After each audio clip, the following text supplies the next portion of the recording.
So I did also following Evelyn, like try to look for inspiration from Hamlet, Peterson's book and the publications, but I also couldn't find much of future. So here I am just telling you about what the so-called preclinical research of physical repair.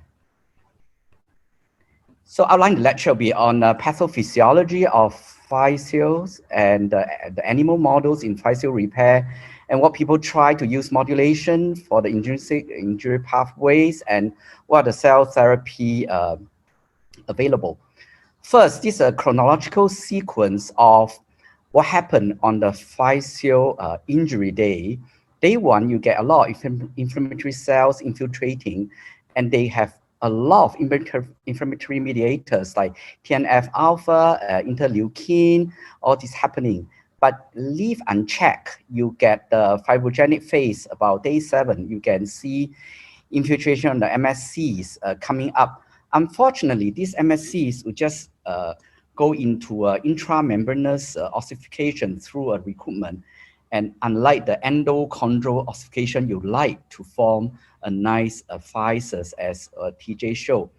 Then continue this will be day 14. You got osteogenic phase and you form of bony trabecula. And finally, this bar form and they did not form cartilaginous cells. And of course, later you do have remodeling. So if any of the younger colleagues here who are pursuing academic career would like to involve yourself in this horrible journey of fascial repair in animal models, this is a very validated animal models, very cheap, available, rat model. You can use a 18G sterile needle to identify, and after that you get 2 millimeter drill bit and enlarge it. And this model beauty is that you do not need any x-rays or II to confirm, because very nicely this we can see on both histology confirm you are, as long you are perpendicular to the intramedulla region, you can actually have very nicely created this fascial arrest model. And you always can use the contralateral knee where you get nice outside blue to have an intact physis for you to see and compare.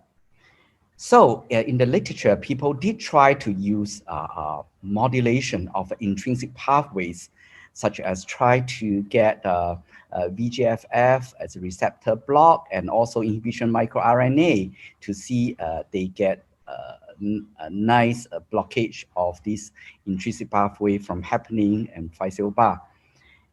And Chong from Bruce Foster's lab, they use a neutrophil neutralizing antiserum, also suppress osteoblastic differentiation. And Jonathan Fair also managed to prevent intramembranous bone formation when they managed to reduce the TNF alpha signals. So people like me, not very original, but will try to stand on the shoulder of the giants by, let me see if I target interleukin 1 and TNF alpha on the day 1 of inflammatory phase. So try to attack them and then see whether these have any effect. So there it goes. I use a P2D7KK, which is anti-interleukin 1 beta. And don't ask me what's P2D7. It sounds like R2D2 in Star Wars. And I also use a inflixic MAC, which is anti-TNF alpha, which also try to treat them at the day 1 or at the inflammatory phase. So you can see some of the results at the 3D modeling of the bone bridge. You can see those unoperated site, of course, nothing will happen. And the one that destroy with the fascial arrest, you got bone bar. So when I use anti-TNF, anti-interleukin, there's some reduction of the bone bar formation. However, growth plate regeneration is not to its normality, and therefore it's not sufficient enough to cause a regeneration. That's why people use cell-based therapies. So Thomas Wirth from Germany, and he spent some time with Bruce Foster in the early 1990s in Adelaide. they use a periosteal graft into this physical arrest treatment in the sheep model. So you can see that they managed to grow to correct the growth deformity, but they also find that it's difficult to get the normal physical cartilage regeneration. And later, of course, the sexy word of mesenchymal stem cells and stem cell comes in, and they all publish in these high impact factor journals like Blood, Nature, and JCB. And of course, I also jump on just at the rest. So Bruce Foster, again, he used autologous bone marrow derived MSCs to try to repair and transplant onto the defect site. But he found that only dense fibrous tissue, although he sort of prevent them from going to the bony and trabecular phase. Then again, I follow suit, and in the rabbit model, creating a physical arrest varus, and we managed to correct the physical deformity and with some resemblance of hyaline cartilage. And this we managed also to confirm it in further models in rabbit and also in sheep models. However, comes 2016. This is the latest sexy word you need to learn, which is actually extracellular microvesicles called MSC exosomes. These are very small secretomes by MSCs. They have all the qualities of MSCs without needing the MSC donation. So the beauty of this is they have very nice MSCs, and MSC exosome can modulate all these inflammatory cytokine, and yet because it has a MSC cellular therapy, it also can regenerate. And the beauty can also come from the clonal sort of like a single immortalized lines. And this is my collaborator who invented this, and we did use them for osteochondral regeneration in articular cartilage.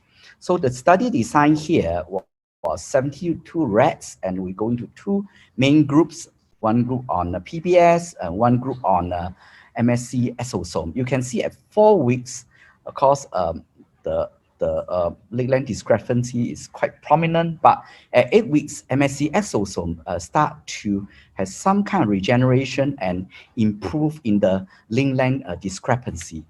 And you can see histology, at 4 weeks, there's really a minimal sort of regeneration of the physical cartilage.